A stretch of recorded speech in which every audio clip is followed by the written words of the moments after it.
शानदार लहंगे ले जाओ, चमकदार सितारे जड़े हुए लहंगे।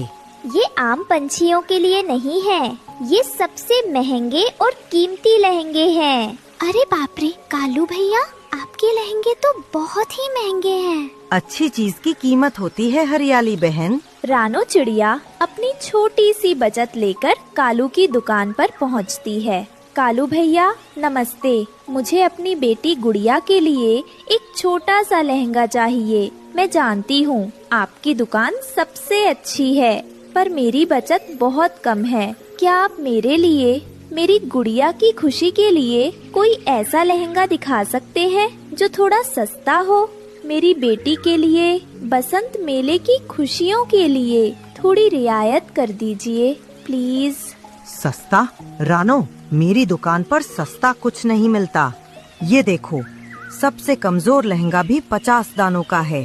तुम्हारे पास 50 दाने हैं? जाओ जाओ, यहाँ से जाओ।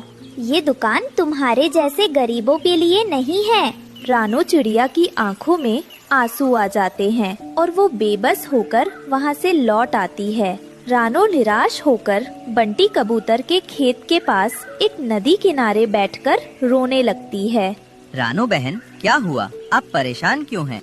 बंटी भैया, मेरे मन में कितनी उम्मीद थी कि मैं गुड़िया को थोड़ा सा सुख दे सकूंगी, पर कालू ने, उसने तो मेरा दिल ही तोड़ दिया। उसने कहा ये दुकान तुम्हारे जैसे गरीबों के लिए नहीं है। मैं इतनी बेबस हूँ कि अपनी बेटी की एक छोटी सी इच्छा भी पूरी नहीं कर सकती। मुझे बहुत बुरा लग रहा है कि मेरे बच्चों को सिर्फ मेरी गरीबी की वजह से सिर झुकाना पड़ेगा। हिम्मत रखिए बहन, ऊपर वाला कोई ना कोई रास्ता जरूर दिखाएगा। तभी रानो की नजर खेत की ताजी मुलायम हरी घास और रंग बिरंगे जंगली फूलों पर पड़ती है। उसकी आंखों में एक चमक आती है। रानो चिड़िया बहुत सारी हरी घास, फूल और पतली मजबूत बेलें लेकर अपने घोंसले में आती है। मम्मा, आप ये घास क्यों लाई हो? मेरी गुड़िया के लहंगे के लिए। घास का लहंगा? हाँ बेटी, देखना ये सबसे सुंदर होगा। रानो पूरी रात जागकर प्यार और मेहनत से उस हरी घास को बुनकर एक खूबसूरत लहंगा तैयार करने लगती है। नदी के किनारे सुहानी दोपहर थी। गिल्लू गिलहरी एक बड़े चिकने पत्थर से दूसरे पत्थर पर कूदकर खेल रही थी और रंगीन तितली पानी के ठीक ऊपर उड़ते हुए उसका पीछा कर रही थी। गिल्लू, जरा संभल कर, कहीं पानी में छपाक मत कर देना। अरे मैं नहीं गिरती, तुम अपनी चिंता करो। तुम बताओ, बसंत मेले के लिए क्या तैयारी की है? मैं तो अपने पंखों पर फूलों का सबसे चमकदार नया रंग लगाऊंगी। तुम क्या पहनोगी? मैं तो अपनी पूंछ को अच्छे से संवार लूंगी, लेकिन मुझे रानो दीदी की चिंता हो रही है। क्यों? रानो दीदी को क्या हुआ? मैंने सुबह उन्हें तालू कौवे की महंगी लहंगों की दुकान से बहुत उदास होकर लौटते देखा था। जरूर वो गुड़िया के लिए लहंगा नहीं ले पाई।